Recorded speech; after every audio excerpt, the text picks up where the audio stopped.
আল্লাহ পাক রব্বুল আলামিন আমাদেরকে এই দুনিয়ায় পাঠিয়েছেন আল্লাহ পাক রব্বুল আলামিনের ইবাদত গোলামি করার জন্য। আল্লাহ পাক রব্বুল আলামিন তার গোলামি করার জন্য আল্লাহ তাআলা আমাদেরকে এই দুনিয়ায় প্রেরণ করেছেন। আল্লাহ পাক রব্বুল আলামিন কুরআনুল কারীমের ভিতরে বলেন, ওমা খালাকতুল জিন্না ওয়াল ইনসা ইল্লা লিয়াবুদুন। আমি আল্লাহ তাআলা শুধুমাত্র মানুষ এবং জিন জাতিদেরকে আমি আল্লাহ তাআলার ইবাদতের জন্য সৃষ্টি করেছি। অন্য কোনো উদ্দেশ্য নয় যে আল্লাহ পাক রব্বুল আলামিন দুনিয়ার লোভ লালসা, দুনিয়ার চাকচিক্যর জন্য আল্লাহ তাআলা আমাদেরকে সৃষ্টি করে নাই। আমাদেরকে সৃষ্টি করেছেন শুধুমাত্র তার গোলামি করার জন্য, ইবাদত করার জন্য। এই পৃথিবীতে যত মানুষ এসেছে, আসবে, এখনো আছে, প্রত্যেক মানুষ এই দুনিয়ার থেকে চলে যাবে। ওমা লিয়া লা আ'বুদুল্লাযী ফাতারানী ওয়া ইলাইহি তুরজাউন।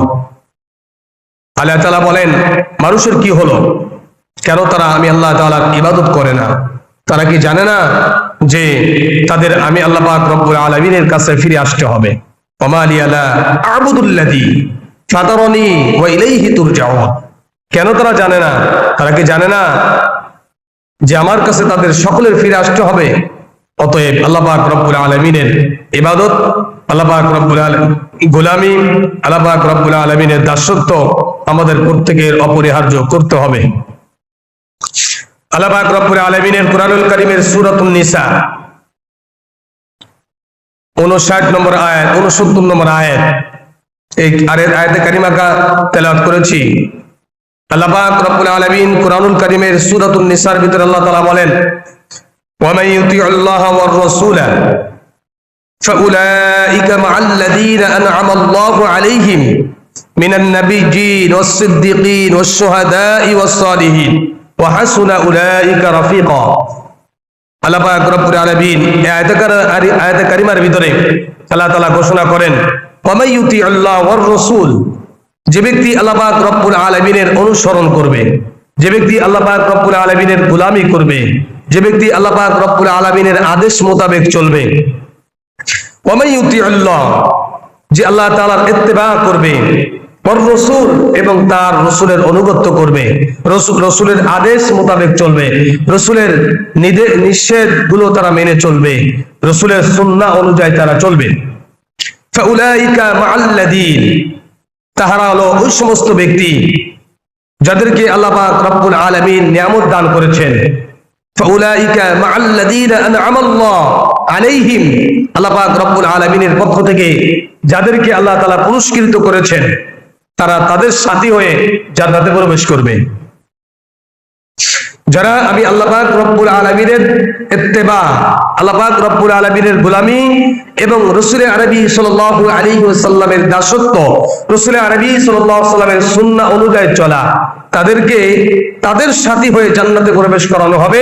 যেই সমস্ত বান্দা বান্দীদেরকে আল্লাহ পাক রব্বুল আলামিন মা'আল্লাযীন আন'আমা আল্লাহু আলাইহিম, আল্লাহর পক্ষ থেকে যাদেরকে নিয়ামত দান করা হয়েছে, ওই নিয়ামত প্রাপ্ত ব্যক্তিদের সাথী হয়ে আল্লাহ তাআলা তাদেরকে জান্নাতে প্রবেশ করাইবে। নিয়ামত প্রাপ্ত ব্যক্তি চার শ্রেণীর লোকেরা। চার শ্রেণীর লোকেরা হলো আল্লাহ পাক রব্বুল আলামিনের নিয়ামত প্রাপ্ত লোক। নাম্বার 1, মিনান নাবিয়্যিন, সমস্ত নবী রাসূলগণ, এরা আল্লাহ পাক রব্বুল আলামিনের নিয়ামত প্রাপ্ত লোক। ওয়াস সিদ্দীকিন, যারা সিদ্দিক সত্যবাদী, তারাও আল্লাহ পাক রব্বুল আলামিনের নিয়ামত প্রাপ্ত লোক। ওয়াস শুহাদা, যারা আল্লাহর রাহে আল্লাহর সন্তুষ্টির উদ্দেশ্যে নিজের জীবনকে উৎসর্গ করে দিয়েছেন, জীবন দিয়েছেন, শাহাদাত বরণ করেছেন, তারাও আল্লাহ পাক রব্বুল আলামিনের নিয়ামত প্রাপ্ত লোক। ওয়াস সালিহিন, সালিহিন যারা, সালিহিন যারা, তারাও আল্লাহ পাক রব্বুল আলামিনের নিয়ামত প্রাপ্ত লোক। এই পৃথিবীতে মানুষ চার শ্রেণীর হয়, আর কিয়ামতের ময়দানে জান্নাতে যাবে এই চার শ্রেণীর লোকেরা। তো আমাদেরকেও এই চার শ্রেণীর দলভুক্ত হয়ে জান্নাতে যেতে হবে।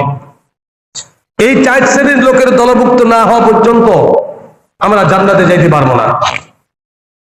দেখেন, আমাদের দেশে রাজনৈতিক বিষয় আপনি যেই এলাকায় বসবাস করেন না কেন, আপনার যে কোনো একটা দল সাপোর্ট করতে হবে, নয়তো আপনি এলাকা থাকতে পারবেন না। কেন থাকতে পারবেন না? হয়তো দৌড়াইতে হবে, নয়তো দৌড়ানো খাইতে হবে, দুটোর যে কোনো এক দলে থাকতে হবে। তাহলে আপনি আপনার দেশে এলাকার ভিতরে বসবাস করতে পারবেন না। আপনি যদি বলেন যে আমি কোনো দলে থাকবো না, আমি কোনো দল সাপোর্ট করি না, কারোর দলে থাকবো না, তো দেখবেন যে আপনার বিপদ একটার পর একটা লেগেই থাকবে। অনুরূপ ভাবে যখন আপনি চার দলের অন্তর্ভুক্ত হবেন, চার দলের অন্তর্ভুক্ত হলেই আল্লাহ পাক রব্বুল আলামিনের জান্নাতে যাওয়া তার জন্য সহজ হয়ে যাবে। এবং আল্লাহ পাক রব্বুল আলামিন নিজেই ঘোষণা করেছেন, আল্লাহ পাক রব্বুল আলামিনের রহমত প্রাপ্ত লোক হলো চার দল। তোমরা যদি আল্লাহর এই দলভুক্ত চার দলের অন্তর্ভুক্ত হয়ে যাও, তো আল্লাহ পাক রব্বুল আলামিন বলেন যে তাদের আবাসস্থল হলো কতই না চমৎকার, অর্থাৎ জান্নাত হলো তাদের বাসস্থান হবে। এই জন্য আমাদেরও দুনিয়ার ভিতরে আল্লাহ পাক রব্বুল আলামিন দুনিয়ায় বসবাস করতে গেলে যেরকম ভাবে কোনো মানুষের সাথে হয়ে চলা লাগে, একা একা বসবাস করা যায় না। কোনো একটা গ্রামে আপনি যদি নিজেই চিন্তা করেন আমি নিজেই স্বয়ং সম্পূর্ণ, আমি কারোর ধার ওধারি না, কারোর কাছেও যাইবো না, কারোর সঙ্গে কথাও বলবো না, কারোর সঙ্গে চলাফেরা করবো না, তাহলে আপনি দেখবেন ওই এলাকায় বসবাস করতে পারবেন না। কারণ আপনি যেখানেই বসবাস করেন না কেন, আশেপাশে মানুষের সঙ্গে আপনার ভালো মহাব্বত ভালোবাসা রাখতে হবে। কারণ আপনার বিপদ তারা আগায় আসবে, আর তাদের বিপদে আপনার আগায় যেতে হবে। এটাই হলো দুনিয়ার নিজাম, দুনিয়ার নিয়ম। কেউ যদি আপনার সঙ্গে কথা না বলে, আপনি বাজারে যাইবেন, আপনার কাছে কোনো মাল বিক্রি করলো না, তাহলে তো আপনার জন্য মুশকিল হয়ে যায়। তো আল্লাহ পাক রব্বুল আলামিন বলেন, ওয়া ইউতিউল্লাহ ওয়ার রাসূল, যদি যারা আমি আল্লাহ পাক রব্বুল আলামিনের ইত্তেবা এবং রাসূল সাল্লাল্লাহু আলাইহি ওয়াসাল্লামের ইত্তেবা করবে, ইত্তেবা করা ফাউলাইকা মাআল্লাযিনা আনআমা আল্লাহু আলাইহিম, যারা আল্লাহ পাক রব্বুল আলামিনের পক্ষ থেকে রহমত প্রাপ্ত হয়েছে তাদের দলভুক্ত। এই তাদের দলভুক্ত মানে যারা আল্লাহ পাক রব্বুল আলামিনের পক্ষ থেকে রহমত প্রাপ্ত হয়েছে কারা? আল্লাহ পাক রব্বুল আলামিন বলেন মিনান নাবিয়্যিন, সমস্ত নবী রাসূলগণ। এখন আমরা ইচ্ছা করলে কেউ নবী রাসূল হতে পারবো না। নবী রাসূল এটা আল্লাহ পাক রব্বুল আলামিনের রহমত প্রাপ্ত দল। তবে রহমত প্রাপ্ত দলের এই দলের দলভুক্ত হওয়ার রাস্তা বন্ধ হয়ে গেছে। এখন আর কেউ নবী হতে পারবে না, রাসূল হতে পারবে না। নবী রাসূল হওয়ার সমস্ত দরজা আল্লাহ তাআলা আমাদের নবী মুহাম্মদ রাসূলুল্লাহ সাল্লাল্লাহু আলাইহি ওয়াসাল্লামের মাধ্যমে আল্লাহ তাআলা দরজাকে বন্ধ করে দিয়েছে। ما كان محمد أبا أحد من رجالكم ولكن رسول الله وخاتم النبيين, যে আমি আল্লাহ পাক রব্বুল আলামিন মুহাম্মদ সাল্লাল্লাহু আলাইহি সাল্লামের মাধ্যমে নবুয়তের দরজাকে আমি আল্লাহ তাআলা তালাবদ্ধ করে দিয়েছি। এখন আর কেউ নবুয়ত প্রাপ্ত হবে না, নবী হতে পারবে না। তবে আরো তিনটা রাস্তা এখনো পর্যন্ত খোলা আছে। ওয়াসিদ্দিকিন, সিদ্দিকিন বলা হয় যার জীবনে কখনো একটা মিথ্যা কথা নাই, যার জীবনে কখনো একটা মিথ্যা কথা নাই, তাকে সিদ্দিকিন বলা হয়। আর সিদ্দিক আকবর বলা হয় হযরতে আবু বকর সিদ্দিক রাদিয়াল্লাহু তাআলা, যিনি তাফসীরের ভিতরে আসছে সিদ্দিক কাকে বলা হয়।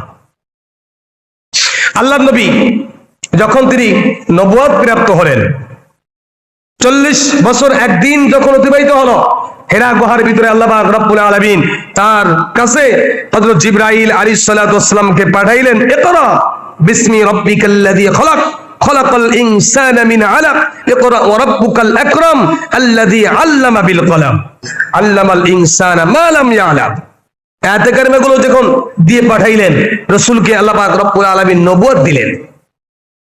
নবুয়ত দেওয়ার পরে একজন ব্যক্তি নবী দাবি করবে, রাসূলের পরে আরো অনেক মানুষ নবী দাবি করেছে, রাসূলের মৃত্যুর পরও আরো অনেক মানুষ নবী দাবি করেছে।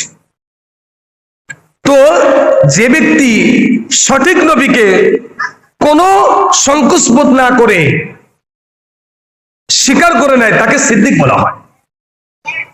আল্লাহ রাসূল সাল্লাল্লাহু আলাইহি ওয়াসাল্লাম যখন নবুয়ত প্রাপ্ত হলেন, আল্লাহ পাক রব্বুল আলামিন তাকে যখন নবুয়ত দান করলেন, নবুয়ত দান করার পরে রাসূল যখন আসছেন, তো আবু বকর সিদ্দিক রাদিয়াল্লাহু তাআলা তিনি মজলিসে উপস্থিত ছিলেন না। তো ওই সময় মজলিসে অনেক মানুষ উপস্থিত ছিলেন, তো মুসলমানও ছিল, কাফেরও ছিল। তো মুসলমান যারা ছিল তারা তো নবীকে নবী বলে স্বীকার করে নিয়েছে, অনেকে দেরি করতেছে, নিব পরে নিছে। অনেকে চিন্তা করতেছে যে মুহাম্মদকে নবী মানবো, সত্য নবী যদি না হয় তাহলে তো সমস্যা, সত্য নবী যদি হয় আমি যদি না মানি তাহলে তো আরো সমস্যা। এইভাবে এক একজন এক একটা নিজেরা চিন্তা ভাবনা করতে লাগলো যে মুহাম্মদ যে নবী দাবি করছে এটা সত্যতা কতটুকু। সিদ্দিক আকবর গ্রামের বাহিরে ছিল, তো একজন কাফের হযরত আবু বকর সিদ্দিক রাদিয়াল্লাহু তাআলাকে রাস্তার মাঝে দেখা।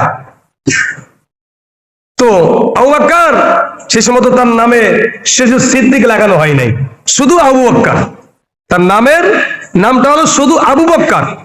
সিদ্দিক লাগানো হয়েছে নবুয়তকে না জেনে, না বুঝে, না শুনে বিশ্বাস করে নিয়েছে। হযরত আবু বকর সিদ্দিক রাদিয়াল্লাহু তাআলা তিনি একজন কাফেরের সাথে এরকম রাস্তার ভিতরে দেখা। আবু বকরকে ডাক দিয়ে বলে, আবু বকর, তুমি যার সঙ্গে চলাফেরা করো, যাকে তুমি বন্ধু হিসেবে গ্রহণ করে নিয়েছ, যাকে তুমি এত বিশ্বাস করো, এত ভালোবাসো, সেই মুহাম্মদ আজকে যে কাণ্ড ঘটিয়েছে তা যদি তুমি শোনো তুমিও অবাক হয়ে যাবে। হযরত আবু বকর সিদ্দিক রাদিয়াল্লাহু তাআলা লোকটার কাছে জিজ্ঞাসা করলেন, কি ব্যাপার? লোকটা ডাক দিয়ে বলেন, আবু বকর শোনো, তোমার বন্ধু মুহাম্মদ তিনি বলেছেন, তারপরে নাকি আল্লাহ পাক রব্বুল আলামিন ফেরেশতা জিবরাইলকে পাঠিয়েছেন, তারপরে কোরআন নাজিল করেছেন, তাকে নাকি নবুয়তের দায়িত্ব দেওয়া হয়েছে। এটা কতটুকু তুমি বিশ্বাস করো? আবু বকর সিদ্দিক রাদিয়াল্লাহু তাআলা লোকটার চেহারার দিকে তাকাইলেন। আসলে লোকটা মিথ্যা কথা বলতেছে নাকি সত্য কথা বলতেছে এটা দেখার জন্য আপনি চিন্তা করবেন, আপনার সঙ্গে একটা লোক যখন কথা বলে তখন আপনি তার চেহারার দিকে তাকাইবেন, দেখবেন ও যদি মিথ্যা কথা বলে তাহলে ওর মিথ্যা কথাটা তার চেহারার ভিতরে ফুটে ওঠে, এটা অনেকে বুঝতে পারে। হযরত আবু বকর সিদ্দিক রাদিয়াল্লাহু তাআলা জীবনে কখনো মিথ্যা কথা বলে নাই। মুসলমান হওয়ার পরেও করে নাই, মুসলমান হওয়ার আগেও করে নাই, ইসলাম ধর্ম গ্রহণ করার আগেও কোনোদিন মিথ্যা কথা বলে নাই, ইসলাম ধর্ম গ্রহণ করার পরেও কোনোদিন মিথ্যা কথা বলে নাই। এটাকে বলা হয় সিদ্দিক আকবর। হযরত আবু বকর সিদ্দিক রাদিয়াল্লাহু তাআলা লোকটাকে বললেন, তুমি যেই কথাটা বলেছো কতটুকু সত্যতা, তুমি সত্যতার ভিতরে একটু প্রমাণ দাও। কয়, আমি নিজের মুখে শুনে, নিজের কানে শুনেছি, আমি রাসূলের দরবারে উপস্থিত ছিলাম, রাসূল বলেছে তার জবান দ্বারা আমি তা আমার নিজের কান দ্বারা শ্রবণ করেছি। হযরত সিদ্দিক আকবর রাদিয়াল্লাহু তাআলা বললেন, তুমি যদি মুহাম্মদ সাল্লাল্লাহু আলাইহি ওয়াসাল্লামের জবান থেকে শুনে থাকো, তাহলে আমি আবু বকর সাক্ষী দিতেছি যে মুহাম্মদ সাল্লাল্লাহু আলাইহি ওয়াসাল্লাম যেই কথাটা বলেছে ওই কথাটা সত্য, 100তে 100 সত্য, 1% মিথ্যা নয়, এটা আমি আবু বকর স্বীকার করে নিলাম। লোকটা বলে, আবু বকর তুমি জানো না, বোঝো না, তুমি মুহাম্মদকে অন্ধের মতন বিশ্বাস করো, এই জন্য তার কথাকে তুমি বিশ্বাস করে ফেলেছো। আবু বকর ডাক দিয়ে বলেন যে আমি তো মুহাম্মদকে চিনি, মুহাম্মদের জন্মের পর থেকে ছোটকাল থেকে তার সঙ্গে আমার বন্ধুত্ব, আমি একসাথে চলাফেরা করি, আমি দেখেছি জিন্দেগির ভিতরে মুহাম্মদ একটা মিথ্যা কথা বলে নাই। আজকে কেন সে তোমার সঙ্গে মিথ্যা কথা বলবে, মানুষের সাথে কেন সে মিথ্যা কথা বলবে? এই জন্য আমি সাক্ষ্য দিতেছি মুহাম্মদ সাল্লাল্লাহু আলাইহি ওয়াসাল্লাম নবী, এতে কোনো বিন্দু মাত্র সন্দেহ নাই। আল্লাহ নবীর কাছে যখন হযরত আবু বকর সিদ্দিক রাদিয়াল্লাহু তাআলা চলে আসছেন, আবু বকর ডাক দিয়ে বলে, ইয়া রাসূলুল্লাহ, ইয়া হাবিবাল্লাহ, যে কথাটা শুনেছি আপনি নাকি এই কথাটা বলেছেন। আল্লাহ নবী বলেন, আবু বকর রে, আল্লাহ পাক রব্বুল আলামিন আমাকে নবুয়ত দান করেছেন, আমাকে আল্লাহ পাক রব্বুল আলামিন শেষ নবী আখ্যায়িত দিয়েছেন, আমার পরে আল্লাহ পাক রব্বুল আলামিন কোরআন নাযিল করেছেন, হযরত সিদ্দিক আকবর রাদিয়াল্লাহু তাআলা ওই সময় রাসূলের সাথে রাসূলের হাতে হাত রেখে পড়ে নিলেন আশহাদু আল্লা ইলাহা ইল্লাল্লাহু ওয়া আশহাদু আন্না মুহাম্মাদান আবদুহু ওয়া রাসূল। আল্লাহর নবীকে বুকে জড়িয়ে নিলেন। আল্লাহর নবী হযরত সিদ্দিক আকবর রাদিয়াল্লাহু তাআলার চেহারার দিকে তাকাইলেন, বললেন আবু বকর আমি একটা কথা বললাম আর তুমি সাথে সাথে স্বীকার করে নিলে। হযরত আবু বকর সিদ্দিক রাদিয়াল্লাহু তাআলা বললেন ইয়া রাসূলুল্লাহ ইয়া হাবিবাল্লাহ, আমি 40টা বছর আপনাকে দেখেছি, জীবনে কখনো আপনার মুখ দিয়ে মিথ্যা কথা বলতে আমি কোনোদিন শুনি নাই। আজকে আপনি মিথ্যা কথা বলবেন এটা আমি কিভাবে বিশ্বাস করতে পারি? এই জন্য আমি কোনো দ্বিধাদ্বন্দ্ব করলাম না, আপনাকে আমি নবী বলে স্বীকার করে নিলাম। আল্লাহর নবী হযরত আবু বকর সিদ্দিক রাদিয়াল্লাহু তাআলা নামের শেষে এরকম যোগ করে দিলেন, আজ থেকে তোমার নাম শুধু আবু বকর নয়, আজ থেকে তোমার নাম হলেন আবু বকর সিদ্দিক রাদিয়াল্লাহু তাআলা। আজ থেকে তোমার নাম হলো সিদ্দিক। আবু বকরের নামের শেষে সিদ্দিক শব্দটা আল্লাহর নবী দিয়েছেন, এজন্য দিয়েছেন যে আল্লাহর নবীর নবুয়াতকে তিনি কোনো সংকোচ বোধ করে নাই, সাথে সাথে স্বীকার করে নিয়েছে। এই জন্য আল্লাহ তাআলা বলেন ওয়াসিদ্দিকিন, যদি তোমরা সিদ্দিক হতে পারো, সত্যবাদী হতে পারো, তাহলে কিয়ামতের ময়দানে সত্যবাদীদের সাথে তোমরা জান্নাতে প্রবেশ করতে পারবে। কারণ প্রথম নম্বর হলো নবীর নবুয়তের সমস্ত দরজা বন্ধ হয়ে গেছে, এখন কেউ ইচ্ছা করলে আর নবুয়ত প্রাপ্ত হতে পারবে না, নবী হতে পারবে না, রাসূল হতে পারবে না, ওই দরজাটা বন্ধ। দ্বিতীয় নম্বর হলো সিদ্দিক, সত্যবাদী। এখন আমাদের নামে সিদ্দিক তো দেওয়ার দূরের কথা, মিথ্যাবাদী লাগাইলে ভুল হবে না। কারণ আমরা কথা 100টা কথার ভিতরে 60টা মিথ্যা কথা বলি, অনেকে 60টা না 80টারও বেশি মিথ্যা কথা বলে। একটা মিথ্যা কথাকে ঢাকার জন্য আরো 20টা মিথ্যা কথা বলে, এগুলো আমাদের স্বভাব। আমরা কিভাবে সিদ্দিকদের সাথে জান্নাতে প্রবেশ করতে পারবো? সিদ্দিকদের সাথে জান্নাতে প্রবেশ করতে হলে আমার সিদ্দিক হতে হবে, সত্যবাদী হতে হবে। রাসূল বলেন 4 শ্রেণীর লোকেরা জান্নাতে যাবে, এই 4 শ্রেণীর লোকেরা ছাড়া আর কেউ জান্নাতে যেতে পারবে না। তবে যারা পৃথিবীতে যত মানুষ আছে সমস্ত মানুষকে এই 4 শ্রেণীর দলভুক্ত হতে হবে। এটা চলে না ভাই, চলে না, এটা চলে না। 4 শ্রেণীর দলভুক্ত হতে হবে, 4 শ্রেণীর দলভুক্ত ছাড়া কেউ জান্নাতে যেতে পারবে না। এটা আল্লাহ তাআলার কথা, আল্লাহ তাআলার ওয়াদা। আমা ইউতিউল্লাহ ওয়ার রাসূল, যারা আল্লাহ পাক রব্বুল আলামিনের ইত্তেবা করবে, অনুসরণ করবে এবং রাসূলের অনুসরণ করবে। তো আল্লাহর ইবাদত রাসূলের অনুসরণে 4 শ্রেণীর দলভুক্ত হয়ে, তার ভিতরে 1 নম্বর মিনান নবীজিন, নবীদের দরজা বন্ধ, 3টা দরজা খোলা আছে। তার ভিতরে 1 নম্বর হলো সিদ্দিক, সত্যবাদী হতে হবে। নামাজ পড়ি মিথ্যা কথা বলি, রোজা রাখি মিথ্যা কথা বলি, হজ করি মিথ্যা কথা বলি, আল্লাহর ইবাদত করার পরও মিথ্যা কথা বলি। অথচ আল্লাহ তাআলা বলেন কোরআনের ভিতরে, আল্লাহ তাআলা বলেন উতলু মা উহিয়া ইলাইকা মিনাল কিতাব ওয়া আকিমিস সালাহ ইন্নাস সালাতা তানহা আনিল ফাহশাই ওয়াল মুনকার। তুমি নামাজ পড়ো, আল্লাহ তাআলা তোমার আমলকে শুধরে দিবে। তুমি নামাজ পড়ো, আল্লাহ তাআলা তোমার সমস্ত আমলনামা এরকম পবিত্র করে দিবে। অথচ নামাজ পড়ার পরে মিথ্যা কথা বলতেছি, মসজিদ থেকে বের হয়ে মিথ্যা কথা বলি, মসজিদের বারান্দায় বসে মিথ্যা কথা বলি, মসজিদের ভিতরে বসে মিথ্যা কথা বলি। মিথ্যা এমন হয়ে গেছে যে আমাদেরকে মিথ্যাবাদী বললে মিথ্যা হবে না, এমন হয়ে গেছে। আমার সত্য কথা আমাদের মুখ থেকে খুব কমই বের হয়। এই জন্য আল্লাহ তাআলা বলেন ওয়াসিদ্দিকিন, দুনিয়ার সমস্ত মানুষেরা হয়তো সিদ্দিকদের দলভুক্ত হতে হবে যদি জান্নাতে যেতে যাও। ওয়াসশুহাদা ওয়াসসালিহিন, অথবা শহীদদের দলভুক্ত হতে হবে। দ্বীন কায়েমের জন্য, ইসলামকে দুনিয়ার ভিতরে সমুন্নত করার জন্য, আল্লাহর আইনকে দুনিয়ার ভিতরে বাস্তবায়িত করার জন্য, তোমার জীবনটাকে উৎসর্গ করতে আল্লাহর জন্য। আল্লাহর নবী বিশ্ব নবী মুহাম্মদ রাসূলুল্লাহ সাল্লাল্লাহু আলাইহি ওয়াসাল্লাম, পৃথিবীতে যত মানুষ আছে সমস্ত মানুষের কিন্তু মৃত্যু হবে, তবে সব থেকে আনন্দদায়ক এবং মজাদার এবং সব থেকে কম কষ্ট দিয়ে মৃত্যু হবে এক শ্রেণীর মানুষেরা, যারা আল্লাহ পাক রব্বুল আলামিনের রাস্তায় শাহাদাত বরণ করবে। আল্লাহ নবী বিশ্ব নবী মুহাম্মদ রাসূলুল্লাহ সাল্লাল্লাহু আলাইহি ওয়াসাল্লাম বলেন, একটা মানুষকে যদি একটা পিপিলিকায় কামড় দেয়, এই পিপিলিকায় কামড়ের কি রকম বিষয়, কি যন্ত্রণা হয়, একটা মাছলিতে কামড় দিলে কেমন বিষয়, কেমন যন্ত্রণা হয়, এর থেকেও কম যন্ত্রণা দিয়ে একজন শহীদকে আল্লাহ তাআলা দুনিয়ার থেকে মৃত্যু দিবে।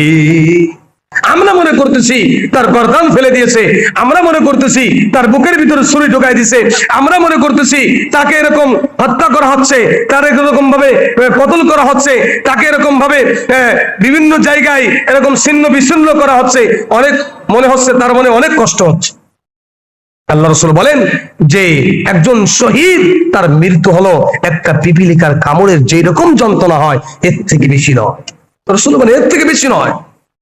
কিন্তু অন্যান্য নেক আমল করনেওয়ালা মানুষেরও মৃত্যুর সময় রাসূল বলেন, যখন আজরাইল আলাইহিস সালাতু ওয়াস সালাম তার জানটা কবজ করবেন, মৃত্যুর যন্ত্রণা তার অবশ্যই ভোগ করতে হবে, কবরের আযাব, কবরের যন্ত্রণা অবশ্যই ভোগ করতে হবে। তবে কেউ কম করবে, কেউ বেশি করবে। প্রত্যেকটা মানুষের মৃত্যুর যন্ত্রণা আছে, আবার কি কবরেরও আযাব আছে। এই জন্য 2 নম্বর ওয়াসশুহাদা, যারা আল্লাহর রাস্তা, আল্লাহর দ্বীন কায়েমের জন্য, আল্লাহর দ্বীনকে বাস্তবায়িতের জন্য, আল্লাহ পাক রব্বুল আলামিনের কোরআনের আইনকে দ্বীনে দুনিয়ায় প্রতিষ্ঠা করার জন্য নিজের জীবনকে উৎসর্গ করবে, আল্লাহ তাআলা তাদেরকে শাহাদাতের মর্যাদা দিবে। আর যারা শহীদ হবে তাদের মৃত্যু হলো এমনকি পিপিলিকার কামড়ের থেকেও বেশি যন্ত্রণা নয়। 3 নম্বর, আল্লাহ নবী বলেন ওয়াসসালিহিন, ভালো মানুষ, নেককার মানুষের দলভুক্ত হতে হবে যদি তোমরা জান্নাতে যেতে চাও। যদি তোমরা নেককার এবং ভালো মানুষের দলভুক্ত না হও তাহলে তোমরা জান্নাতে যেতে পারবে না। এই 4 শ্রেণীর লোকরা জান্নাতে যাবে, আর কোন মানুষ জান্নাতে যাইতে পারবে না। আল্লাহর নবী বলেন কুল্লু উম্মতি ইয়াদখুলুনাল জান্নাহ ইল্লা মান আবা, কিলা মান আবা, ক্বালা মান আতাআনি দাখালাল জান্নাহ ওয়া মান আসানি ফাকাদ আবা। আল্লাহর নবী বলেন, মুসলিম শরীফের হাদিস, মিশকাত শরীফের হাদিস, আল্লাহর নবী বলেন, যদি কোনো ব্যক্তি কুল্লু উম্মতি ইয়াদখুলুনাল জান্নাহ, আমার সমস্ত উম্মতরা জান্নাতে প্রবেশ করবে, ইল্লা মান আবা, কিন্তু এক শ্রেণীর মানুষেরা জান্নাতে প্রবেশ করতে পারবে না। সাহাবীরা প্রশ্ন করলেন, ইয়া রাসূলুল্লাহ, ক্বালা মান আতাআনি দাখালাল জান্নাহ ওয়া মান আসানি ফাকাদ আবা। আল্লাহর নবীর কাছে সাহাবীরা প্রশ্ন করলেন, ইয়া রাসূলুল্লাহ, ইয়া হাবিবাল্লাহ, কোন শ্রেণীর মানুষেরা জান্নাতে প্রবেশ করতে পারবে না? আল্লাহর নবী বলেন, মান আতাআনি দাখালাল জান্নাহ, যেই লোকটা আমি রাসূলের ইত্তেবা করবে। ওমান আতা আল্লাহ, যে ব্যক্তি আল্লাহ পাক রব্বুল আলামিনের ইত্তেবা করবে এবং রাসূলের ইত্তেবা করবে। এখানেও হাদিস শরীফের ভিতরে আল্লাহর নবী বলেন, যেই লোকটা আমি রাসূলের ইত্তেবা করবে ওই লোকটা জান্নাতে যাবে। ওয়ামান আসানি ফাকাদ আবা, যে লোকটা আমার অনুসরণ করবে না, আমাকে অস্বীকার করবে, ওই লোকটা জান্নাতে প্রবেশ করতে পারবে না। আমি রাসূলকে যে অনুসরণ করবে সে যাবে জান্নাতে, আমি রাসূলকে যে অনুসরণ করবে না সে জান্নাতে যাইতে পারবে না। আয়াতে কারিমা যখন নাযিল হয়, নাযিল হওয়ার আগে আম্মা জান আয়েশা সিদ্দিকা রাদিয়াল্লাহু তাআলা আনহা তিনি বর্ণনা করেন যে আনসারী একজন সাহাবী রাসূলের দরবারে হাফাইতে হাফাইতে দৌড়াইতে দৌড়াইতে আসছে। দৌড়াইতে দৌড়াইতে আসার পরে তার চেহারার দিকে তাকিয়ে দেখে রাসূল যে পেরেশানি ছাপ তার চেহারার ভিতরে। রাসূল বলেন, সাহাবী, কি হয়েছে তোমার? এত পেরেশানি কেন? কি হয়েছে তোমার? ইয়া রাসূলুল্লাহ, ইয়া হাবিবাল্লাহ, আমি খুব পেরেশানির ভিতরে আছি। ভাই, কি পেরেশানি?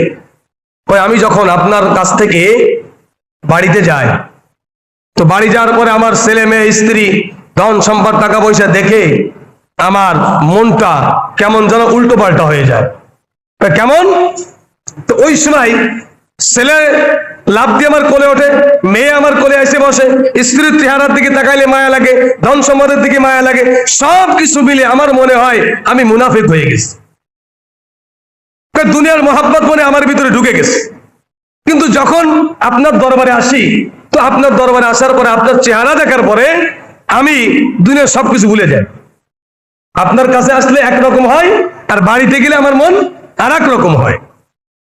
কিন্তু যখন আমি বাড়িতে থাকি তখন আমার মন খালি ছটফট করতে থাকে, আমি কখন রাসূলের দরবারে যাব, কখন রাসূলকে আমি দেখবো। ইয়া রাসূলুল্লাহ, আমি তো দুনিয়ার জিন্দেগিতে যতদিন আছি আমি যখন মনে চাই তখন দৌড় দিয়ে এসে আপনাকে এসে দেখে যাই।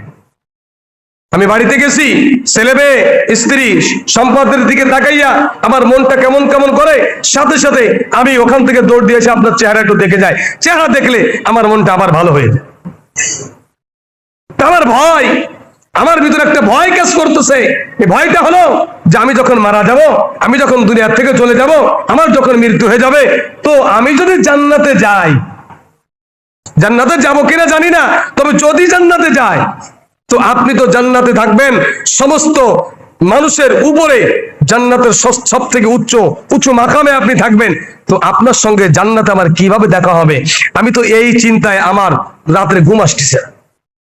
দুনিয়ার ভিতরে কোনো পেরেশানির ভিতরে পড়লে তো সাথে সাথে দৌড় দিয়েছে আপনার চেহারা দেখে যায়, কিন্তু জান্নাতের ভিতরে, জান্নাতে যাইতে যদি পারি, তো আমি তো থাকবো সব থেকে নিচে, আপনি থাকবেন সব জান্নাতের উপরে। তো আপনার সঙ্গে কিভাবে দেখা করবো? আমি তো আপনার সঙ্গে দেখা করতে পারবো না। তবে আমি এমন জান্নাত চাই না যেই জান্নাতে আপনাকে আমি দেখতে পাবো না, যেই জান্নাতে আপনাকে আমি দেখতে পাইবো না।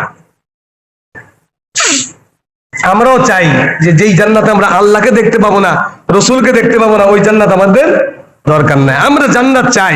আল্লাহ যদি খুশি হয়ে জাহান্নামে দেয়, একজন জিজ্ঞাসা করা হয়েছিল যে তুমি জান্নাত চাও না জাহান্নামে চাও?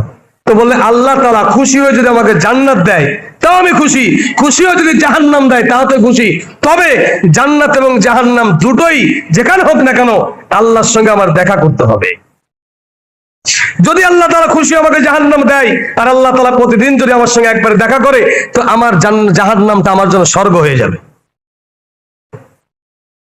এই জন্য আল্লাহ পাক রব্বুল আলামিনের হাবিব রাসূল আরবি সাল্লাল্লাহু আলাইহি ওয়াসাল্লাম বলেন, জান্নাতে যখন মানুষকে আল্লাহ তাআলা জান্নাতের ভিতরে ঢুকাই দিব, সব মানুষকে জান্নাতের ভিতরে ঢুকাইব, জান্নাতের ভিতরে ঢুকাইয়া জাহান্নামীদেরকে জাহান্নামী, জান্নাতীদেরকে জান্নাতি ঢুকানোর পরে আল্লাহ তাআলা আরাফ নামক একটা স্থান, সেটা হলো সবথেকে উঁচু জায়গা, ওই জায়গাটা মৃত্যু। আমরা যে মৃত্যুকে ভয় করি, এই মৃত্যু নামক একটা যন্ত্র আল্লাহ তাআলা বানাইয়া দুম্বার ভিতরে বা দুম্বার আকারে বানাইয়া আল্লাহ তাআলা আরাফ নামক ওই উঁচু স্থানে রাখবে। জান্নাতীদেরকে ডাকবে, জান্নাতবাসীরা এই দেখো তোমরা দুনিয়ার ভিতরে যে এই জিনিসটাকে ভয় করতে, এই জিনিসটা এই যে এর নাম হলো মৃত্যু। জাহান্নামীদেরকেও বলা হবে, হে জাহান্নামীরা এই দেখো এই যে মৃত্যু নামক জন্তু। তো জান্নাত এবং জাহান্নামী দুই শ্রেণীর মানুষের সামনে এই মৃত্যু নামক যন্ত্রটাকে আল্লাহ তাআলা জবাই করে দিবে, বলে আজ থেকে তোমাদের কোনো মৃত্যু নাই। যারা জান্নাতে আছো তারা চিরস্থায়ী জান্নাতি, আর যারা জাহান্নামী তারা চিরস্থায়ী জাহান্নামী। কারোর কোনো কি নাই? মৃত্যু নাই, আজ থেকে কোনো মৃত্যু নাই। এখন জান্নাতীরা তো জান্নাতি, জাহান্নামীরা জাহান্নামে থাকবে। তো জান্নাতীদেরকে আল্লাহ তাআলা প্রশ্ন করবেন, হে জান্নাতীরা, আমি দুনিয়ার ভিতরে যত ওয়াদা করেছিলাম, যত ওয়াদা করেছি, সমস্ত ওয়াদাকে আমি পূরণ করেছি কিনা? তো জান্নাতীরা বলবে, হ্যাঁ আমরা সবকিছু পেয়েছি, এ নিয়ামত পেয়েছি ও সে নিয়ামত পেয়েছি, যত আমল করছে আরো তো বেশি আমল করলে আরো বেশি পাইতাম। সংক্ষেপে কথাটা বলি, তো রাসূল সাল্লাল্লাহু আলাইহি সাল্লাম বলেন, আল্লাহ তাআলা বলবেন, হে জান্নাতীরা, তোমাদেরকে এখন একটা নিয়ামত দেয়া হয় নাই। তো সমস্ত জান্নাতীরা পেরেশান হয়ে যাবে, কি জান্নাতি, কি নিয়ামত? তো আল্লাহ তাআলা একটা মঞ্চ তৈরি করবেন। আমরা যেরকম দুনিয়ার ভিতরে বিভিন্ন নাচের, গানের, ওয়াজ মাহফিল, বিভিন্ন জিনিসের মঞ্চ করি, এরকম একটা মঞ্চ করা হবে।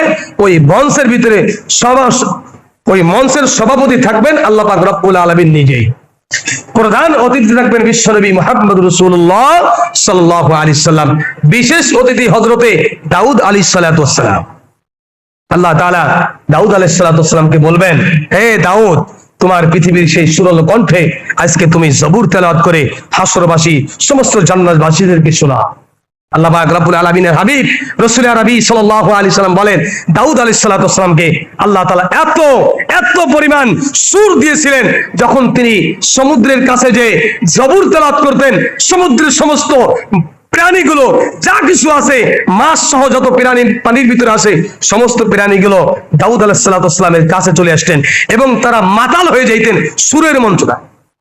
আবার যখন দাউদ আলাইহিস সালাতু ওয়াস সালাম কোন পাহাড়ি অঞ্চলে, কোন জঙ্গলের ভিতরে যে এরকম ভাবে তার জবুর তেলাওয়াত করতেন, তার সুরের এসে ভালো, মানে সুর এত ভালো ছিল যে সবাই পাগলের মতন হয়ে সমস্ত প্রাণীগুলো হযরত দাউদ আলাইহিস সালাতু ওয়াস সালামের কাছে এসে জবুর তেলাওয়াত শুনতেন। আল্লাহ তাআলা বলবেন, হে দাউদ, আজকে তোমার সুরালো কণ্ঠে জবুর তেলাওয়াত শোনাও, আল্লাহ জান্নাতবাসীরা শুনবেন, বলবেন। তখন হযরত দাউদ আলাইহিস সালাতু ওয়াস সালাম তার নিজের ভাষায় জবুর তেলাওয়াত করবেন। হাদিস শরীফের ভিতরে আল্লাহর নবী বলেন যে কিয়ামতের ময়দানে সমস্ত মানুষ এই জবুর তেলাওয়াত শুনে কয়েক হাজার বছর পর্যন্ত দাউদ আলাইহিস সালাতু ওয়াস সালামের চেহারার দিকে তাকাই থাকবে, নড়াচড়া সব বন্ধ হয়ে যাবে। এটা হলো জান্নাত। এবার রাসূলকে ডাকা হবে, প্রধান অতিথি আগমন করবেন। যখন তিনি আসবেন সূরাতুল ইয়াসিন, সূরাতুল আর রহমান তেলাওয়াত করবেন। আল্লাহর নবীর চেহারার দিকে হাজার হাজার বছর পর্যন্ত মানুষেরা জান্নাতবাসীরা তাকিয়ে থাকবেন। প্রধান অতিথি আল্লাহ পাক রব্বুল আলামিন যখন তার সিংহাসনে বসবেন, সমস্ত মানুষ তার চেহারার দিকে তাকাইয়া এরকম কবিতা পাঠ করবেন, পুরো গিলমান জিসনে নিয়ামত হায়ে তু সবসে বেহতের নিয়ামতে দিদারে তু। আরে জান্নাতের ভিতরে যত নিয়ামত এতদিন পর্যন্ত দেখেছিলাম, আল্লাহর চেহারার দিকে তাকাইয়া এখন ওই নিয়ামতকে নিয়ামত মনেই হচ্ছে না। জান্নাতে যত নিয়ামত পেয়েছি, এখন আল্লাহর চেহারার দিকে তাকাইয়া ওই জান্নাতের নিয়ামতকে নিয়ামতই মনে হচ্ছে না। এমন কারণ আল্লাহ পাক রব্বুল আলামিন অন্য হাদিসের ভিতরে আল্লাহর নবী বলেন, একজন জাহান্নামীকে পৃথিবীতে জাহান্নামের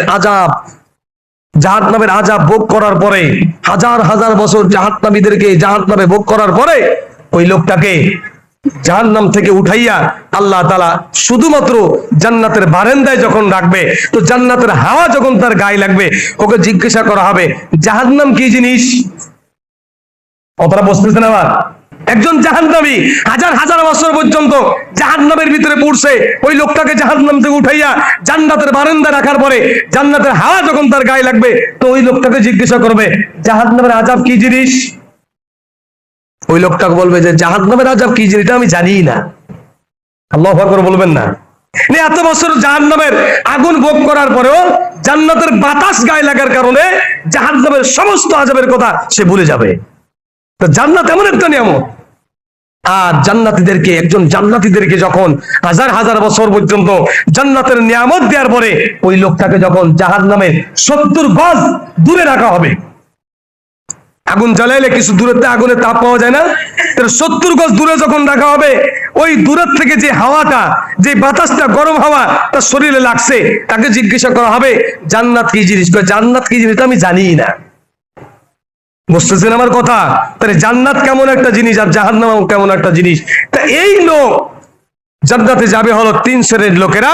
1 নম্বর সিদ্দিক, 2 নম্বর যারা আল্লাহর রাস্তায় শহীদ হয়েছে, তৃতীয় নম্বর হলো যারা সলিহিন, ভালো মানুষ, নেককার। তো আমরা যদি সত্যবাদী না হতে পারি, সলিহিন তো হতে পারি। এই রাস্তা তো আল্লাহ তাআলা খুলে রেখেছেন। সলিহিন নেককারদের অন্তর্ভুক্ত যদি আমরা হতে পারি, আমাদেরকে আল্লাহ তাআলা তাদের দলভুক্ত করে আল্লাহ তাআলা মাআল্লাযীনা আনআমাল্লাহ, আল্লাহর পক্ষ থেকে নিয়ামত প্রাপ্ত 4 দল, আমরা যদি ওই 4 দলের কোন এক দল অন্তর্ভুক্ত হয়ে যেতে পারি, আল্লাহ তাআলা আমাদেরকে জান্নাতে পৌঁছায় দিবে। এইজন্য রাসূল বলেন কুল্লু উম্মতি ইয়াদখুলুনাল জান্নাহ ইল্লা মান আবা, যে সমস্ত মানুষ জান্নাতে যাবে, তবে 1 শ্রেণীর লোকেরা জান্নাতে যাবে না। সাহাবীরা প্রশ্ন করলে ইয়া রাসূলুল্লাহ, যেই শ্রেণীর লোকেরা জান্নাতে যাবে না তারা কারা? রাসূল বলেন যে লোকটা আমি রাসূলকে অনুগত করবে, আমি রাসূলের অনুসরণ করবে, সে যাবে জান্নাতি। আর যে আমি রাসূলকে অস্বীকার করবে, অস্বীকার করা মানে রাসূলকে না মানা, রসুলকে না মানা, রসুলের আদর্শ না মানা, রসুলের সুন্নাতকে না মানা, সবকিছুর অন্তর্ভুক্ত। অর্থাৎ রসুলের সুন্নাহ অনুযায়ী যে চলবে না, সে যাবে জাহান্নামে, সে জান্নাতে যাইতে পারবে না। অন্য হাদিসের ভিতরে আল্লাহর নবী আম্মা জানা আয়েশা সিদ্দিকা রাদিয়াল্লাহু তাআলা এই শানে নজুল বলতেছিলাম, রসুল বলেন যে ওই লোকটা রসুলের কাছে বলে, ইয়া রাসূলুল্লাহ, আমার তো মন ভালো যাচ্ছে না যে আমি জান্নাতে যাব, আপনাকে দেখতে পাবো না, এটা আমার মনের ভিতরে একটা পেরেশানি। আমি জান্নাতে যে কি লাভ, যে জান্নাতে আমি আপনাকে দেখতে পাবো না, যে জান্নাতে আপনাকে দেখতে পাবো না, আমি সেই জান্নাতে যে কি লাভ আমার। তো রাসূল সাল্লাল্লাহু আলাইহি ওয়াসাল্লাম সাহাবী যখন এই কথা বললেন, তো আল্লাহ পাক রব্বুল আলামিন এই আয়াতে কারীম নাযিল করে দিলেন, ওয়া ইউতি আল্লাহ ওয়ার রাসূল ফাউলাইকা মাআল্লাযীনা আনআমাল্লাহু আলাইহিম মিনান নাবিয়্যিন ওয়াস সিদ্দিকিন ওয়াস শুহাদাই ওয়াস সালিহিন ওয়া হাসুনা উলাইকা রাফিকা। আল্লাহর নবী বলেন এই আয়াতের তাফসীরের ভিতরে, তাফসীরে মারিফুল কোরআনের ভিতরে 2টা সূরত লেখছে যে রাসূলের সঙ্গে দেখা করার। এক সূরত হলো যে আল্লাহ পাক রব্বুল আলামিন জান্নাতীদেরকে, রাসূল সাল্লাল্লাহু আলাইহি ওয়াসাল্লাম যেই জান্নাতে থাকবে, ওই জান্নাতের একটা জানালা থাকবে, আর তার উম্মতরা যেই জান্নাতে থাকবে, ওই জান্নাতের একটা জানালা থাকবে, এক জানালা দিয়ে আরেক জানালার ভিতরে মানুষ দেখা যায় না, এক ঘরের জানালা দিয়ে আরেক ঘরের মানুষের জানালার ভিতরে দেখা যায় না মানুষকে। ও এইভাবে রাসূল সাল্লাল্লাহু আলাইহি সাল্লামের সাথে এরকম ভাবে সাক্ষাৎ হবে। দ্বিতীয় নম্বর, উপরে আর নিচে, নিচতলায় মানুষে বসবাস করে, উপরের তলায় মানুষে বসবাস করে। উপরের তলার লোকেরা নিচে আসতে পারে না, নিচের তলার লোকেরা উপরে যাইতে পারে না। এরকম ভাবে জান্নাতের একজন আরেকজনের সাথে দেখা সাক্ষাৎ করা যাবে। এই আয়াতের তাফসীরের ভিতরে, তাফসীরে মাযহারির ভিতরে, তাফসীরে মাআরিফুল কুরআন, তাফসীরে ইবনে কাসিরের ভিতরে আল্লাহর নবী আম্মা জান আয়েশা সিদ্দিকা রাদিয়াল্লাহু তাআলা আনহা থেকে হাদিস বর্ণনা করেছেন যে রাসূল সাল্লাল্লাহু আলাইহি ওয়াসাল্লাম বলেন, কিয়ামতের ময়দানে জান্নাতে আমার উম্মতের সঙ্গে আমি রাসূলের দেখা হবে। আমরা চাই না রাসূলের সঙ্গে দেখা হোক? আমরা চাই তো। তাহলে রাসূলের সঙ্গে যদি দেখা করতে চাই, জান্নাতে যাইতে চাই, তাহলে তিন শ্রেণীর যে কোনো এক দল অন্তর্ভুক্ত হতে হবে। এক নম্বর সিদ্দিক, সত্যবাদী হতে হবে। দুই নম্বর আল্লাহ রাস্তায় শহীদ হতে হবে। তিন নম্বর হলো সালিহিন, নেককারদের অন্তর্ভুক্ত হতে হবে। এই তিন দলের যে কোনো এক দল অন্তর্ভুক্ত হলেই আল্লাহ পাক রব্বুল আলামিন বলেন, মাআল্লাযীনা আনআমাল্লাহু আলাইহিম মিনান নাবিয়্যিন। এই তিন দলের অন্তর্ভুক্ত হলে আমি আল্লাহ তাআলা তাদেরকে নিয়ামত প্রাপ্ত বান্দা হিসেবে ঘোষণা করব এবং তাদের জন্য আমি আল্লাহ তাআলা জান্নাতের ব্যবস্থা করে দিয়েছি।